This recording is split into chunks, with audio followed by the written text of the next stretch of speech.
एक सुंदर वन का जंगल था। उस जंगल में बरसात का मौसम शुरू हो गया था। जंगल के सारे पक्षी अपने अपने घरों में अनाज इकट्ठा करने में लगे थे, मगर इधर रानो चिड़िया और उसका पति मीठे तोते को तो कुछ पता ही नहीं होता कि बरसात का मौसम आ गया है। उनके पास तो खाने को भी एक अनाज का दाना भी नहीं होता। रानो चिड़िया मिट्ठू तोते से कहती है, अजी मिट्ठू जी, तुम्हें पता है ना कि जंगल में बरसात का मौसम आ गया है। ये पता नहीं कि कब बारिश शुरू हो जाए। और जंगल के पक्षियों ने ना अपने अपने घरों में अनाज को इकट्ठा करने में लगे हैं। एक हम देखो, हमारे पास तो खाने को एक अनाज का दाना भी नहीं है। मिट्ठू जी, तुम कुछ उपाय बताओ ना, जिससे हम बरसात में अपना अनाज का इकट्ठा कर सके और बरसात में हम उस अनाज को खा सके। अच्छा रानो चिड़िया, तो ये बात है क्या? देखो तो सही, अब क्या बरसात का मौसम जल्द ही लग रहा है। पहले तो 4 महीने के बाद लगा था। देखो रानो चिड़िया, मेरे ना एक दिमाग में आइडिया आया है। मैं तुम्हें ना अपने दोस्त गोरी कौवी के पास लेकर चलता हूँ। गोरी कौवी से तुम सारी बात बता देना। गोरी कौवी तुम्हारी जरूर मदद करेगी। और हाँ, उनसे कहना कि हमारे पास खाने को एक अनाज का दाना भी नहीं है और ऊपर से बरसात का मौसम शुरू होने वाला है।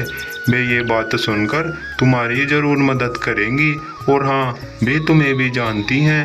अब तुम जल्दी से गोरी कौवी के पास जाओ। रानो चिड़िया जंगल से होती हुई गोरी कौवी के पास आने लगती है। और इधर गोरी कौवी नदी किनारे एक पेड़ पर अपना घर बनाकर रहा करती थी।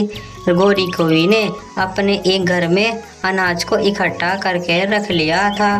तभी गोरी कौवी के पास रानो चिड़िया उड़ती हुई आती है और आकर गोरी कौवी के धोरे बैठ जाती है।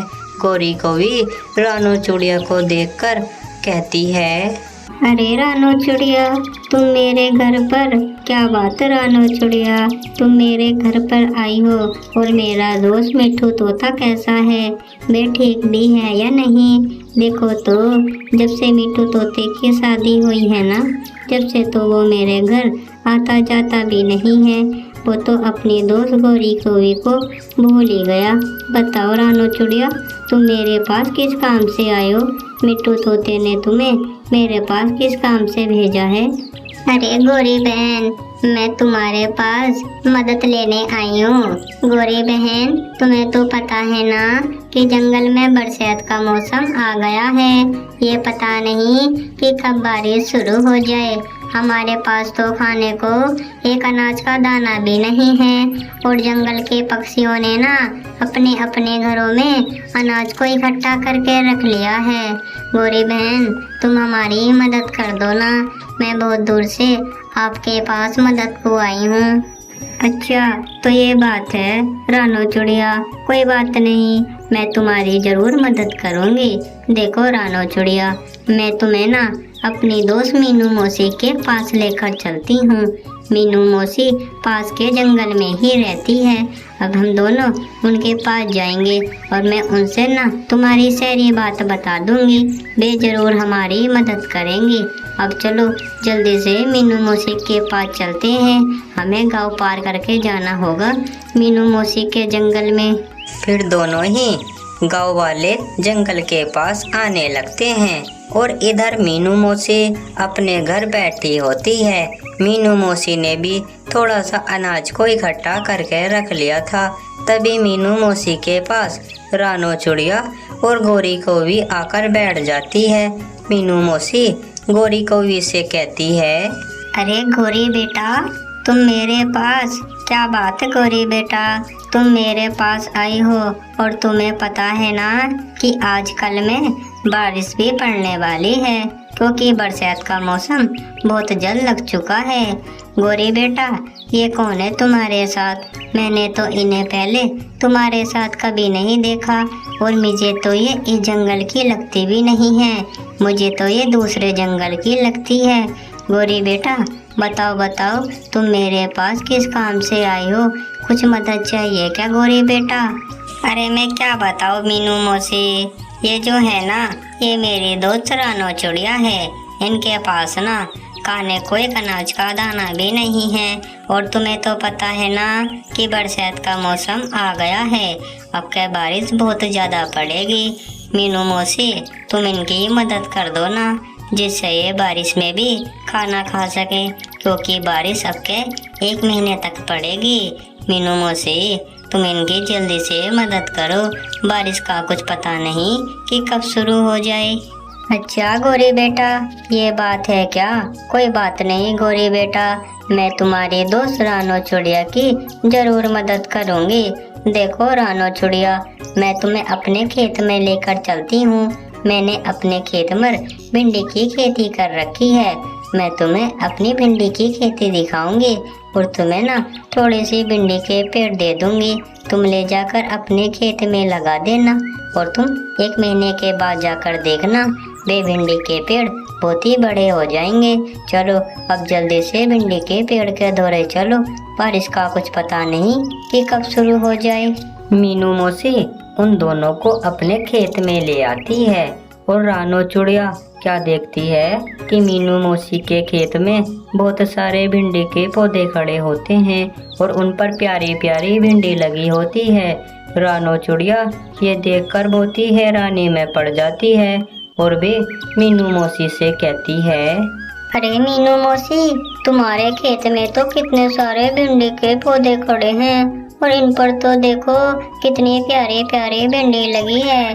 मीनू मौसी, तुम मुझे ना थोड़े से भिंडी के पौधे दे दो, मैं ले जाकर अपने खेत में लगा दूंगी। मैं भी तो देखो ये भिंडी की फसल कैसे होती है। मीनू मौसी, तुम जल्दी से मुझे भिंडी के पौधे दे दो, बारिश का कुछ पता नहीं कि कब शुरू हो जाए।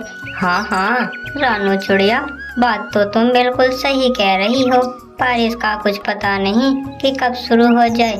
रानो चुड़िया, मैं ना तुम्हें थोड़े से भिंडी के पौधे दे देती हूँ, तुम ले जाकर इन्हें अपने खेत में लगा देना। और हाँ, मेरी एक बात ध्यान से सुनो, जब तुम इन पौधों को अपने खेत में लगा दोगे, लगाने के बाद 1 महीने के बाद जाकर देखना, तुम्हारे वे पौधे बहुत सारे पौधों में बदल जाएंगे और उन पर बहुत ही प्यारी प्यारी भिंडी लगी होगी। अब तुम जल्दी से 2-4 पौधे ले जाओ और ले जाकर अपने खेत में लगा दो, बारिश का कुछ पता नहीं कि कब शुरू हो जाए। रानो चुड़िया 2-4 भिंडी के पौधे लेकर अपने खेत में आ जाती है और रानो चुड़िया के खेत के दौरे दूसरे पक्षियों के भी खेत होते हैं। एक के खेत में तो तरबूज की खेती होती है और दूसरे पक्षी के खेत में शिमला मिर्च की खेती होती है। रानो चुड़िया अपने खेत में भिंडी के पौधे को लगा देती है और फिर उसके बाद सोचने लगती है, चलो ये तो बहुत बढ़िया हुआ कि मीनू मौसी ने मेरी मदद कर दी। मैंने तो अपने खेत में 2-4 भिंडी के पौधे लगा दिए और देखो दूसरे पक्षियों की हालत देखो, उन्होंने तो अपने खेत में तरबूज की खेती कर रखी है और एक पक्षी ने तो शिमला मिर्च की खेती कर रखी है। अब तो मेरी भी खेती हो जाएगी। मैंने भी अपने खेत में भिंडी के बहुत सारे पेड़ लगा दिए हैं। अब मैं 1 महीने के बाद आकर देखूंगी कि ये भिंडी के पेड़ कितने बड़े होते हैं। थोड़ी ही देर के बाद आसमान लाल होने लगता है और कुछ समय के बाद आसमान में काले काले बादल हो जाते हैं और बिजली भी कड़कने लगती है। तभी जोरों से बारिश भी शुरू हो जाती है और इधर मिठू तोता अपनी पत्नी रानो चुड़िया का इंतजार कर रहा होता है। तभी रानो चुड़िया मिठू तोता के पास आती है और आकर बैठ जाती है। मिठू तोता रानो चुड़िया से कहता है, अरे रानो चुड़िया, तुम पागल भी हो क्या? देखो तो बाहर कितनी तेज बारिश हो रही है और इतनी तेज भी बिजली कड़क रही है। तुम इतनी देर से कहाँ थे? बताओ बताओ रानो चुड़िया, तुम मेरी दोस्त गौरी कौवी के पास गए थे। बताओ गौरी कौवी ने तुम्हारी मदद करी भी या नहीं? अरे मिठू जी, मुझे क्या पता था कि ये इतनी तेज बारिश शुरू हो जाएगी। मैं तो सोच रही थी कि अभी 1-2 दिन बारिश नहीं पड़ेगी। देखो मिठू जी, जैसे तुमने कहा था ना, मैं जंगल की दूसरी तरफ चली गई। मुझे गोरी कौवी नदी किनारे एक पेड़ पर बैठी मिली। मैंने गोरी कौवी से सारी बात बता दी। गोरी कौवी मुझे अपनी मीनू मौसी के पास ले गई। मीनू मौसी ने मुझे थोड़े से भिंडी के पौधे दे दिए और कहा कि इसे ले जाकर अपने खेत में लगा देना। मैंने वे भिंडी के पौधे अपने खेत में लगा दिए। अब हम 1 महीने के बाद जाकर देखेंगे कि हमारी भिंडी की फसल कैसे होती है। 1 महीने के बाद बारिश थम जाती है और मौसम सफा हो जाता है। दोनों ही अपने भिंडी के खेत में आ जाते हैं। दोनों ही क्या देखते हैं कि उनकी वे भिंडी के छोटे छोटे पेड़ बहुत बड़े हो चुके होते हैं और उन पर बहुत ही प्यारी प्यारी भिंडी लगी रहती है। ये देखकर मिट्ठू तोता रानू चिड़िया से कहता है, अरे रानू चिड़िया, देखो देखो हमारे खेत में कितने सारे भिंडी के पौधे खड़े हैं और उन पर तो बहुत ही प्यारी प्यारी भिंडी लगी है। रानू चिड़िया, तुम एक काम करो, जल्दी से ना 2 टोकरी भिंडी की तोड़ लो। मैं इन्हें ले जाकर बाजार में बेच आऊँगा। बाजार में जो भी इनसे मुझे पैसे मिलेंगे मैं उनके घर का राशन ले आऊँगा, क्योंकि हमारा घर का राशन खत्म हो चुका है। अब तुम देर मत करो, जल्दी से भिंडी की एक टोकरी तोड़ लो।